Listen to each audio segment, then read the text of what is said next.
Père Achille Nakoumi, missionnaire au Bled Marie Immaculée, congolais. Mais vous venez de l'étranger, n'est-ce pas, mon père? Oui, effectivement, je viens du Cameroun, où je travaille bientôt 12 ans au Cameroun. Mais auparavant, j'avais passé 7 ans d'expérience missionnaire au Tchad. 12 ans au Cameroun, 7 ans au Tchad, 19 ans au total, c'est quand même beaucoup, mon père. Vous n'avez pas été ordonné prêtre pour les Tchad et le Cameroun, et dans votre pays, la République démocratique du Congo. Avant cette expérience missionnaire, je travaillais 12 ans au pays. J'ai commencé par la pastorale scolaire et la pastorale des enfants dans le diocèse d'Issangui, dans la Chopo, à la paroisse d'Opala. Et 2 ans, je suis revenu à Kinshasa ici, et où j'ai travaillé dans les services centraux, d'abord comme procureur adjoint, économe provincial, et j'avais senti ce désir de faire une expérience missionnaire en dehors des structures. Donc ma première intention était d'aller vers les populations les plus pauvres. Malheureusement, en arrivant au Tchad, il y avait un besoin de récupérer une paroisse qui avait été abandonnée par les Claretins nigérians. Et c'est là où j'ai fait la première expérience, et je voulais, après cette expérience, aller dans un milieu pauvre. Donc c'est comme ça que j'ai commencé à la paroisse de Fignolet, où j'ai fait encore 7 ans, qui est parmi les régions les plus difficiles du Cameroun. D'ailleurs, quand on envoie un fonctionnaire travailler dans ce coin-là, on se pose la question de savoir s'il n'a pas été sanctionné.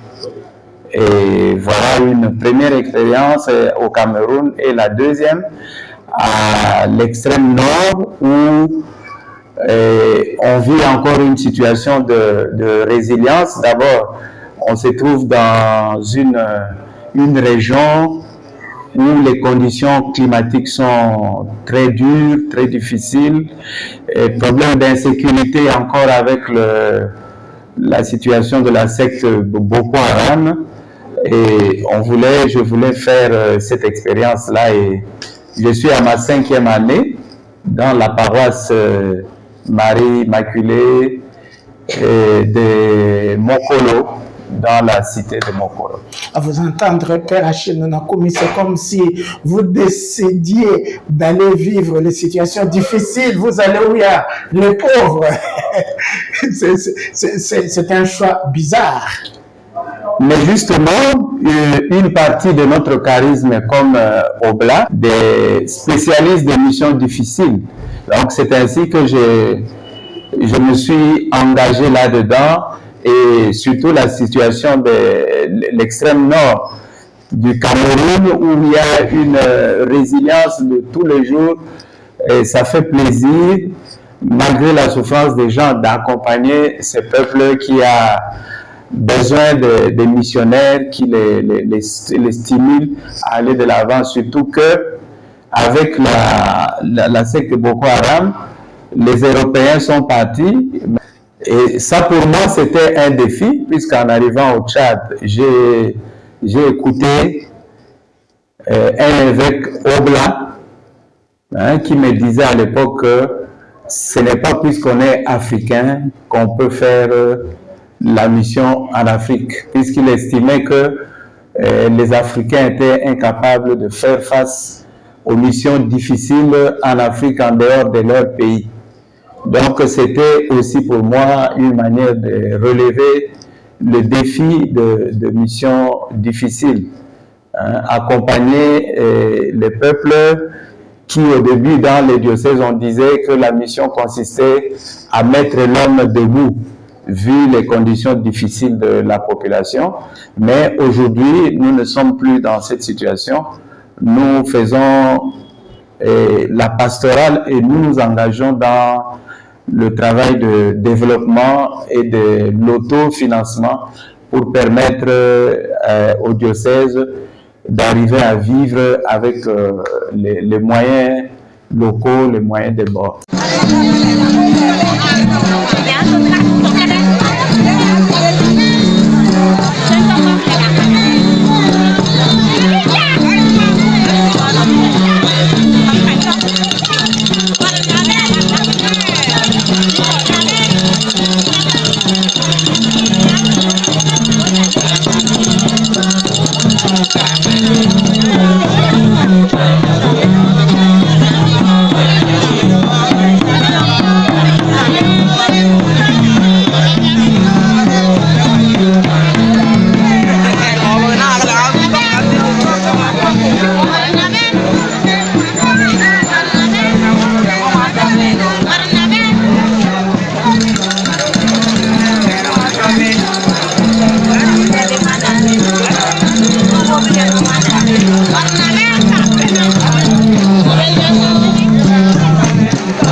Rappelez-nous, c'est quel diocèse?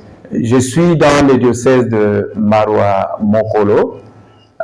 Et Mokolo, on peut dire, c'est la région ou les départements les plus peuplés du Cameroun. Les plus peuplés du Cameroun. Et c'est dans ces départements-là du Mayo-Tsanaga où il y a le plus de chrétiens. Et c'est là que nous travaillons, puisqu'on trouve encore beaucoup d'animistes. Et dans cette région, il n'y a pas vraiment beaucoup de musulmans, c'est plutôt des animistes. Et nous cohabitons avec eux et nous essayons ensemble de travailler pour assurer le développement de ces départements-là. Père Achille Nonankoumi, lorsque cet évêque vous dit que ce n'est pas parce que vous êtes africain qu'il va être facile de faire la mission parmi nos frères africains, il veut dire que vous êtes, vous, le premier africain missionnaire dans la région?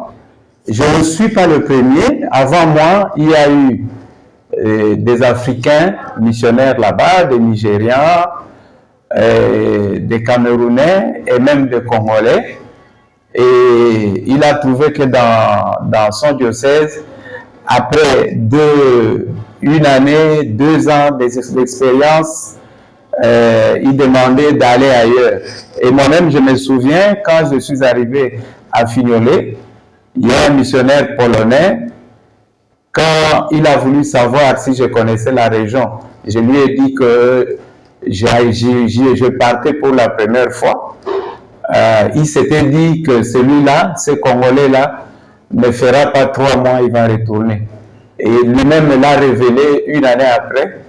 Et quand il a fait une visite à la paroisse, il m'a dit que j'étais fort. Il ne pouvait pas imaginer qu'un Congolais dans une région comme ça, sans téléphone, sans quoi, puisse accepter de vivre au milieu des pauvres et faire la mission comme l'Église de ces diocèses-là demandait de le faire. Rappelez-nous, mon père, là, vous nous avez parlé de 12 ans dans un pays, de 7 ans dans un autre. Cette expérience de première évangélisation, comme on pourrait dire, ça se passe à quel moment de vos 19 ans de mission à l'étranger?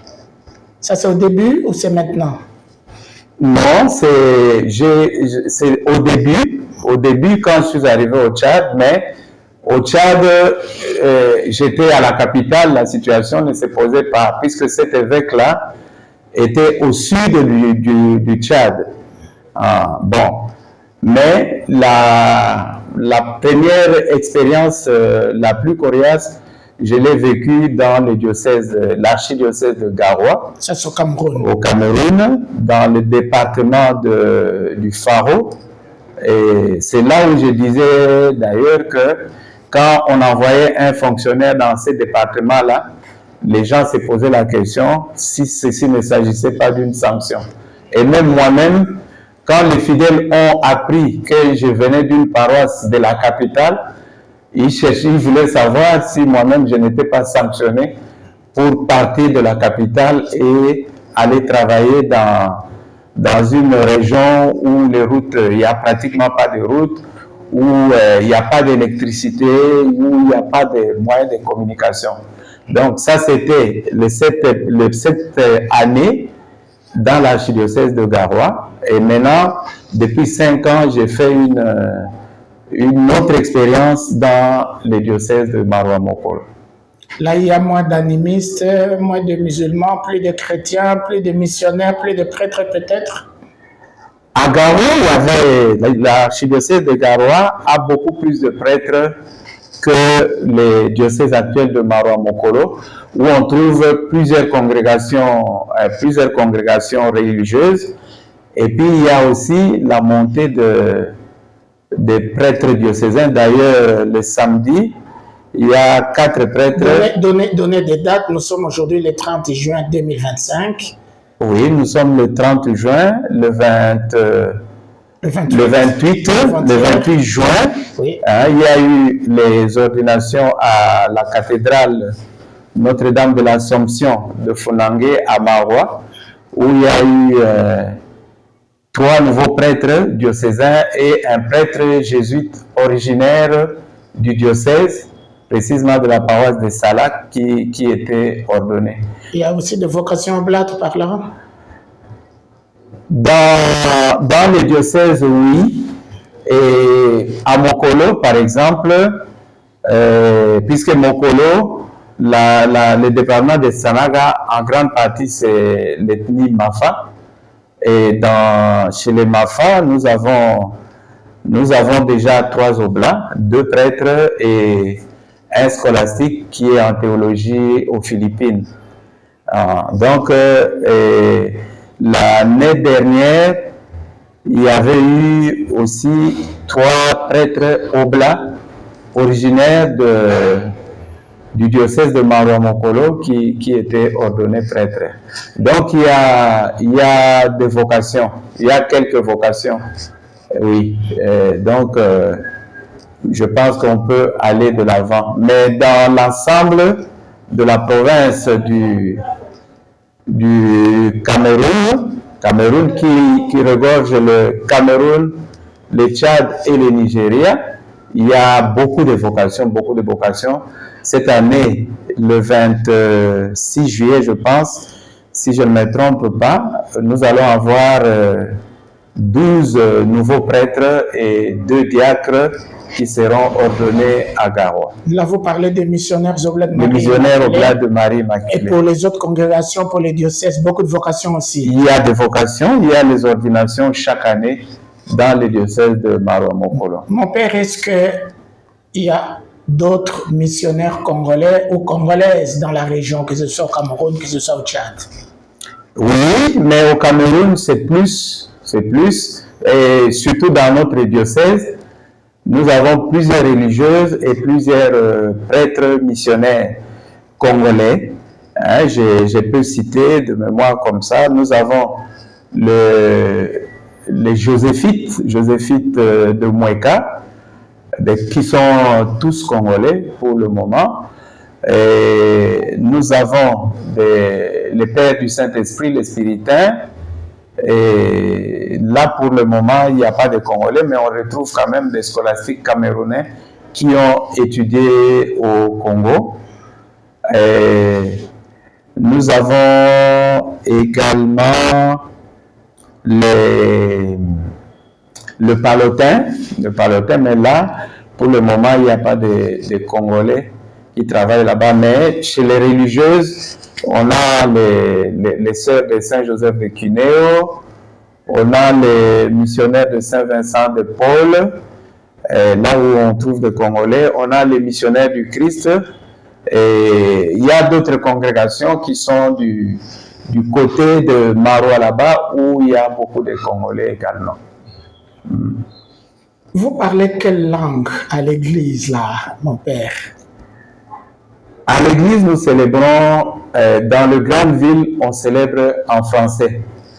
Bon, dans les autres endroits, ça dépend de la langue majoritaire du milieu. Vous en connaissez donc des langues du Cameroun et du Tchad?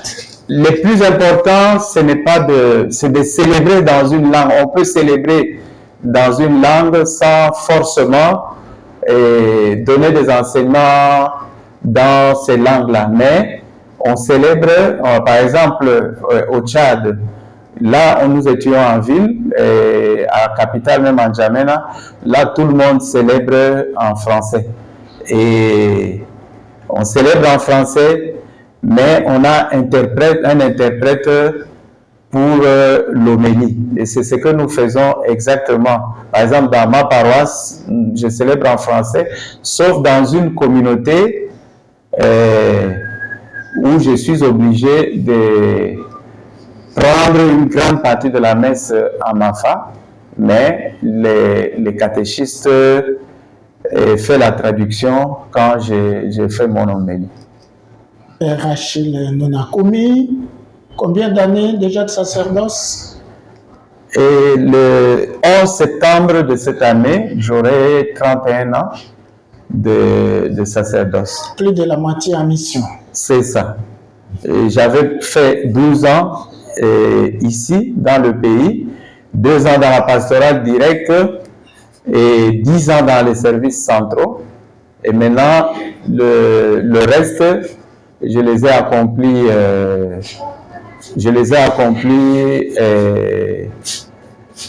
en mission au Tchad et au Cameroun.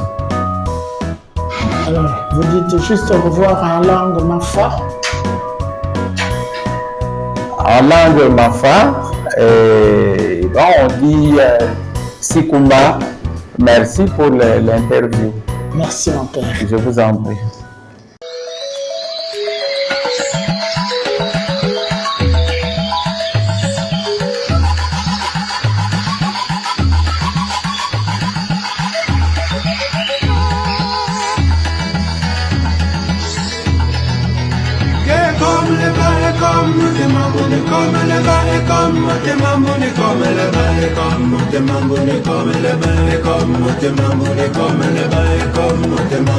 Comme